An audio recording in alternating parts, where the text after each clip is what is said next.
Okay? So if you would like to, come and sit at this table at the front and make a whale with Jonah. And then please do that now. If I could have the picture up, please.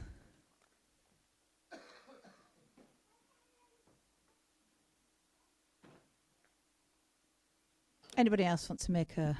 You don't have to be young. You can be young at heart. Yeah. Okay. So, why didn't Jonah want to go to Nineveh? Okay. Well, we actually find out why in chapter 4 of Jonah. In that pink thing over there. Everything that you need. Everything. And the scissors. Okay? In chapter 4,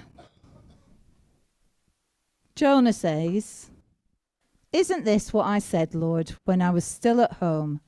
That is what I tried to forestall by fleeing to Tarshish. I knew that you are a gracious and compassionate God, slow to anger and abounding in love, a God who relents from sending calamity." So he ran away because he knew God was a gracious and compassionate God. That doesn't make sense to me. Why would he not want God to be gracious and compassionate? Who were the Ninevans? Why did Jonah not want God to be gracious and compassionate? So hopefully, did I turn it off? No, it's on. Is there another slide? Okay, here we are. So this is where Jonah was in Joppa. That's where Nineveh is, 550 miles that way. And that's where he tried to run away to, Tarshish, 2,500 miles away. Didn't get there. He ended up in the water somewhere, didn't he?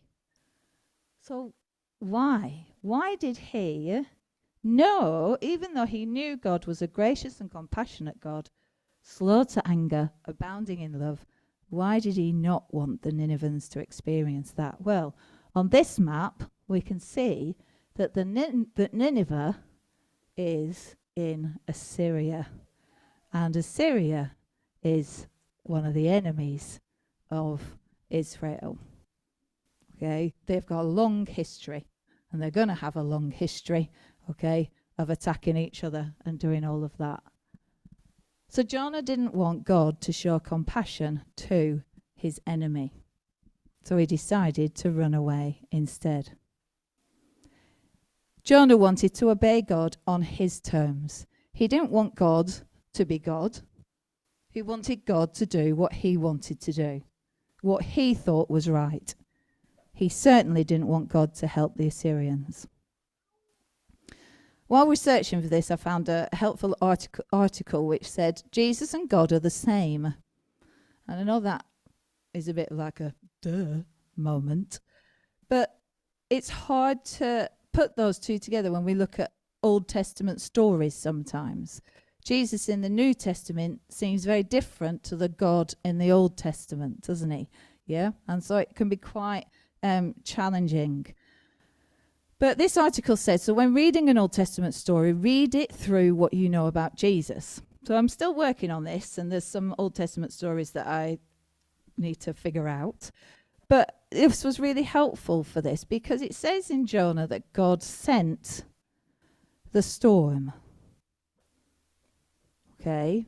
And that's really hard to take, isn't it? That God sent the storm. But I do believe that God is the same yesterday, today, forever, which is what we've sung this morning. So Jesus is the God in the New and the Old Testament. So would Jesus have given the Assyrians a second chance?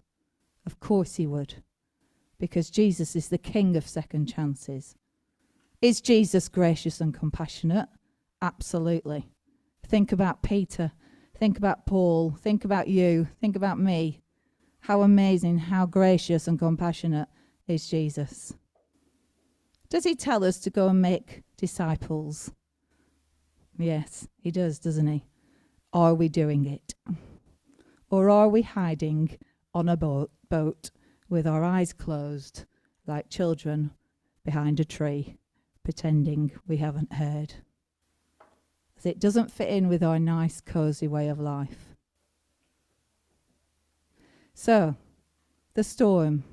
Does God send storms into our lives? From what I know about Jesus, no. He calms the storm. He lifts Peter out of the water. And I think sometimes it's a real dangerous precedent to say to someone who's going through storms that they must have sinned or God is punishing them but people do that. And they quote Jonah when they're doing it. But the Jesus that I read about in the Bible doesn't send storms. When he started his ministry, he read these words from Isaiah 61. The Spirit of the Sovereign Lord is on me, because the Lord has anointed me to proclaim good news to the poor. He has sent me to bind up the brokenhearted, to proclaim freedom for the captives and release from darkness for the prisoners, to proclaim the year of the Lord's favour and the day of vengeance of our God. Jesus rescues people, heals them, stays with them in the storm, despite the doubt or sin in their lives. If you read the rest of the chapter of Isaiah, you will find that it says, for the display of his splendour. That's why Jesus did what he did. That's why he asked us to do the same, to display his splendour. So back to Jonah, what's happening here then? Well, I think it matches the story of Jesus in the temple. Jesus was not impressed with how the religious people were using God's house to make money for selfish gain, not for God's glory. They turned worship and sacrifice into personal gain. And I think this is what Jonah had done. He was okay prophesying when it benefited Israel. And if you check out 2 Kings 14 verse 25, he does have another prophecy that comes true. But when it benefited his enemy, he wasn't so keen. So Jesus was being God in the temple story, and God was being God in the Jonah story.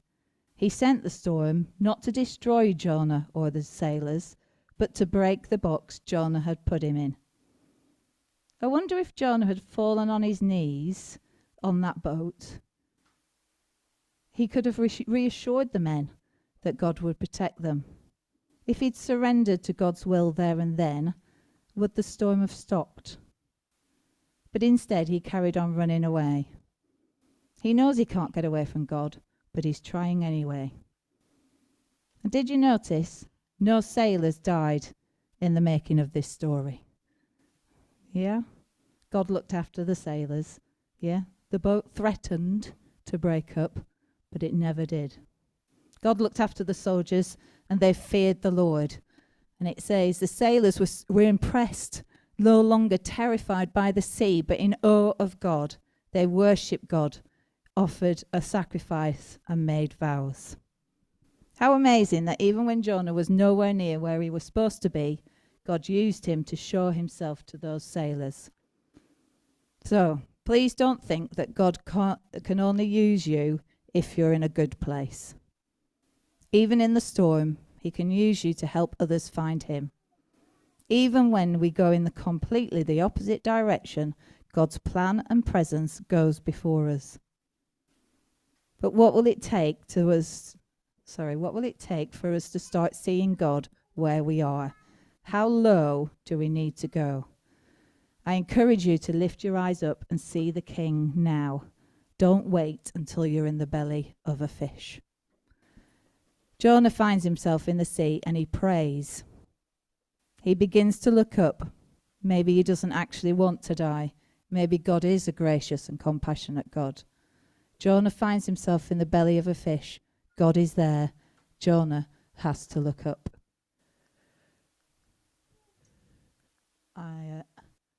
So these are some of the verses that he prays in the belly of the fish.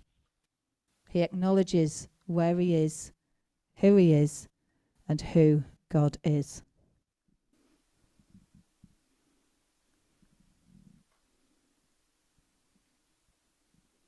You see the moment when he starts to look up.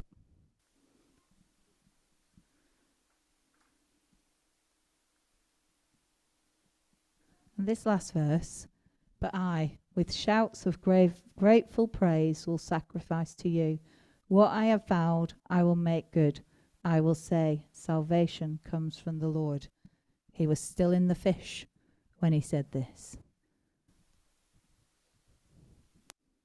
Even though he'd run away, even though he'd disappointed God, he knew that God was with him in the fish. So when Jesus says, I will be with you wherever you go, he's confirming his godness. There is nowhere we can go where Jesus isn't. And he proved it by not just going to the depths of the sea, but to the depths of darkness itself. In Matthew, Jesus says, you're looking for proof, but you're looking for the wrong kind. All you want is something to titillate your curiosity, satisfy your lust for miracles. The only proof you're going to get is what it looks like. The only proof you're going to get is what looks like the absence of proof. Jonah evidence. Like Jonah, 3 days and nights in the fish's belly, the Son of Man will be gone. 3 days and nights in a deep grave. Is Jesus with you? Yes. Wherever you find yourself, he is there. Just look up, claim it, acknowledge him. Are you with Jesus? Are you hiding? Or are you looking up? Are you where you are supposed to be? Or are you worshipping a God you've put in a box, a bit like a genie in a bottle? Let's break the box and start asking God what he would like you to do. And he promises to be with you wherever you go. He doesn't promise plain sailing, but he promises an amazing adventure. Let's stand and sing To Be in Your Presence.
Please take a seat.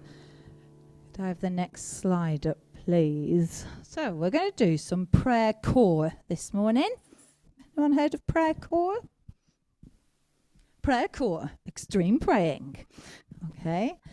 So, I'm going to give anyone really, a challenge. Okay, where is the weirdest place you can find to pray? So, in this building, okay, I want you to go and find a weird place to pray. Okay, and Joel's going to come round with the Zoom. With the Zoom, okay, to see if okay, it's not hiding because we want to be able to find you and look at your weirdest place, okay? So when Joel comes, show where you are, okay? So people on Zoom can also find a weird place, and we can see it on the screen if you like, okay? But we're just going to give you 1 minute, anybody that would like to go and find a weird place to pray. Okay, are you ready? Go! Go, go, go. Anybody else go in? Go and find somewhere weird to pray.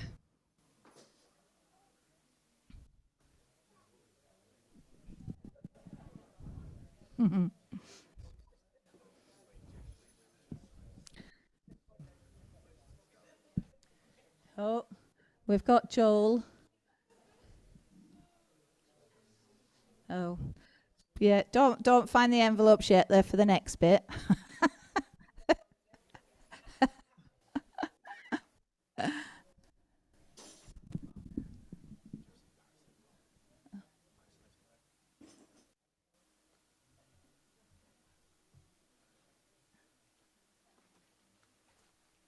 Right, let's see if we can find anybody.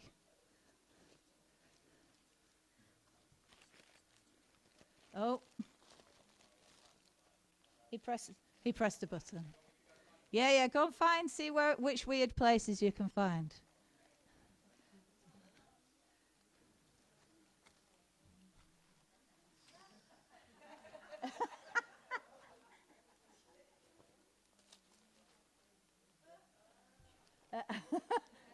In the toilet, very good.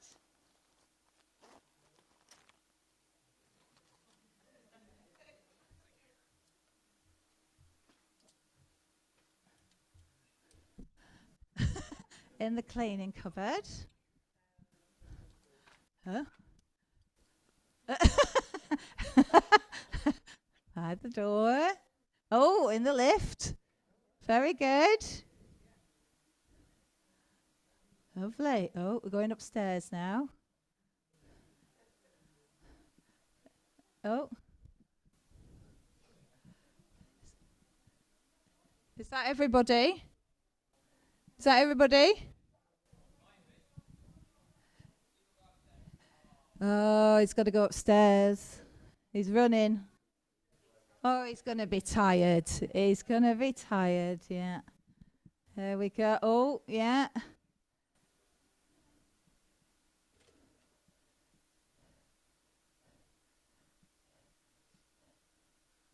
Oh. Oh.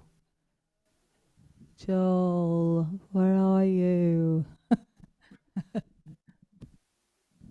Is there anybody there? Oh. Did anyone on Zoom manage to find a weird place? Lots of people hiding. They could be anywhere, couldn't they?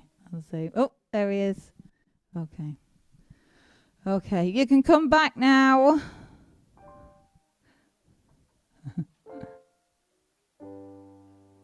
There was nobody upstairs. Okay. Have we got everybody back? Ah, Carol was in the cupboard. Sorry, Carol. You were in the cupboard. Right, all those weird places that we found, was God there? Yes, he was, wasn't he? No matter where we go, God is there. Right. Now then, I'm just going to give you... Oh, Wendy, could you come and read our second verse, first of all? And then we've got a little bit of a challenge.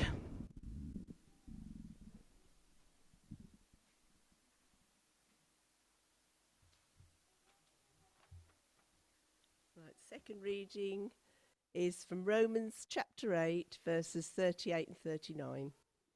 I'm absolutely convinced that nothing, nothing living or dead, angelic or demonic, today or tomorrow, high or low, thinkable or unthinkable. Absolutely nothing can get between us and God's love because of the way that Jesus, our Master, has embraced us. I love that phrase. Because of the way that Jesus, our Master, has embraced us. Yeah? Can you imagine being in a massive, big bear hug? Yeah? Okay? Nothing can get in the way. Nothing can separate us from that. Right. So, some of the children, when they were going to find a weird place, found some of the envelopes. But around the church, there are some envelopes with place names on them. Okay? But don't go and find them yet. Okay? All right? So, I'm going to get for each table. Okay, so some of the more the athletic, shall I say, might need to spread themselves out because there might be some tables that don't want to be running around church. But each table's going to get a question. Okay, you will need somebody with a smartphone who can find the answer to the question on Google. You will need to use the Bibles, okay, as well.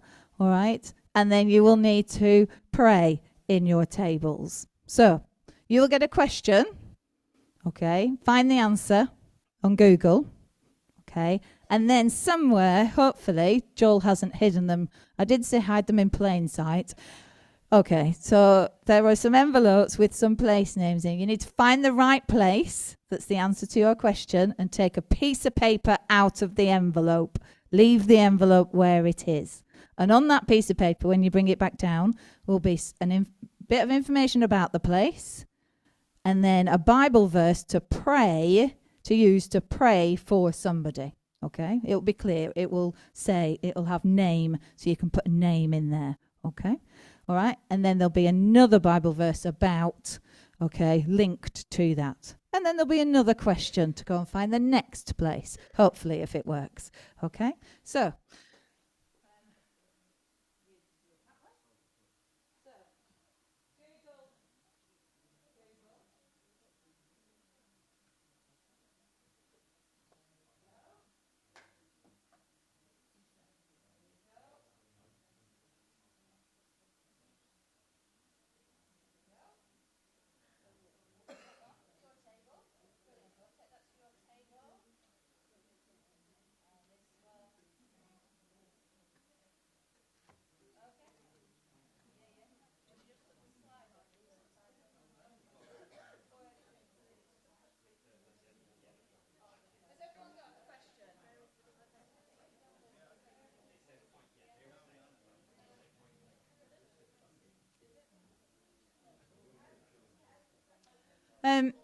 if you're on Zoom, I'm putting up some Bible verses.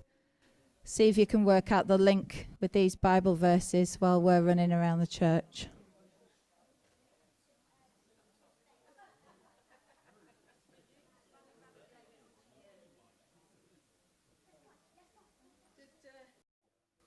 There's a couple of red herring envelopes out there with nothing in them, just to confuse you. Oh no, don't bring the envelope. Take the envelope back. There should be a piece of paper in it. Oh, there's not. It's a red herring. Go and put it back. There's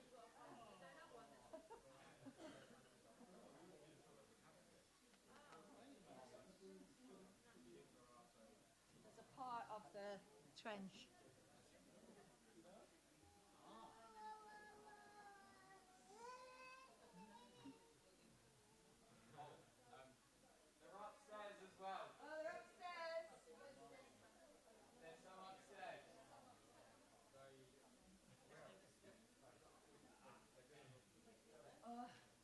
Oh, well done.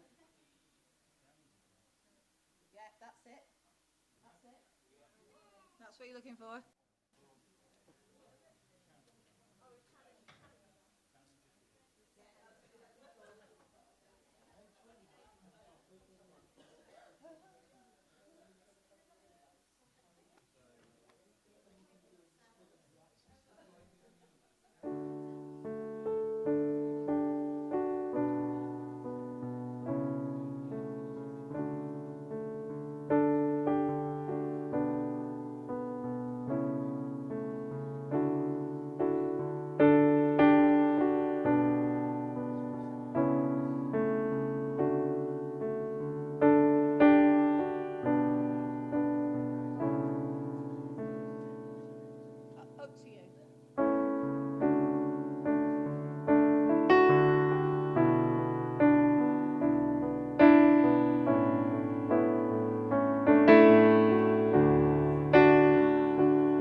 Just 2 more minutes.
How are we doing? Have we got... Has everyone found at least one? Good. Has everyone found 2 places yet? Oh. Has anyone found 3 places yet? Good. Anyone found 4 places? Should be 4 altogether. Good. Got the 4th one. Okay. Lovely.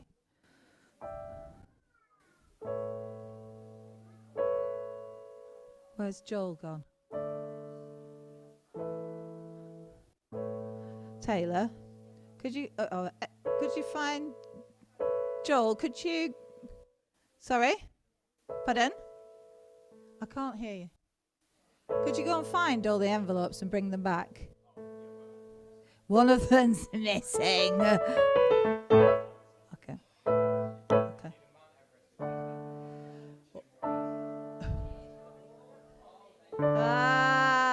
There we go. Go and get the other envelopes.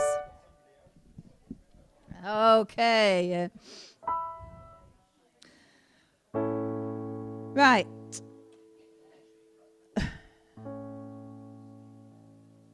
Okay.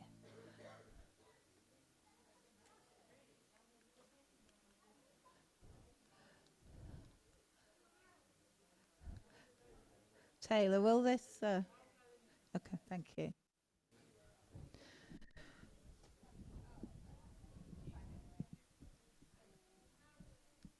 Okay, right, so we'll start with this one.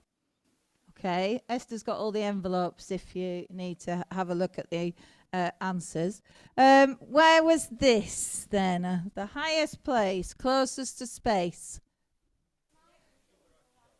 Yeah, Mount Chimborazo.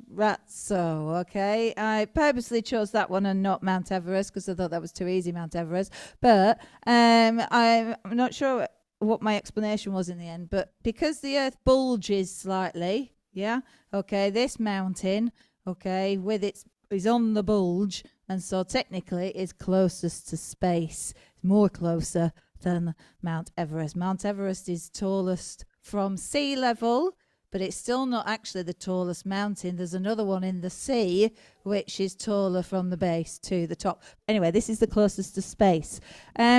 Is God there at the top? If we went there, would we find God there? Good. Okay. Then the next one, I think then that led you to the deepest place. What was this called? No, not the deepest. No. No, that's the darkest, I think. The deepest, I think, is that, yeah, Challenger Deep, isn't it? It's in the Mariana Trench, which is the deepest part of the ocean. Is God there? If we went there, would we find God there? Yes. And then the next one was the darkest place, the deepest cave. Anybody pronounce that one? Brilliant. I'll go with that. I will go with that. Yeah. Okay. So if we went there, would God be there? Good. And then the last one, the loneliest place, the furthest place from land is called Point Nemo. If we went there, would God be there? Oh dear. Not so sure about that one. If we went there, would God be there? Yes, okay. Wherever we go, God is with us. Okay.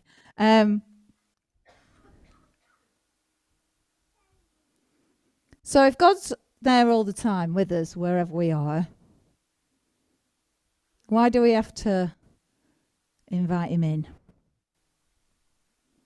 Because he won't barge in. He'll knock and he'll wait. He waits for us to acknowledge him. As soon as we do, he's there. This picture, if you notice, the door handle is on the other side. It's on our side. We have to let him in. So, today, what's your choice? We know that Jesus is with us wherever we go, but are you ready to be with Jesus and acknowledge Jesus with you? Are you ready to invite him in? Are you ready to give him access all areas and then go and do what he's asked you to do, even if it's to people you don't like? God loves them. Let God be God. Following him is not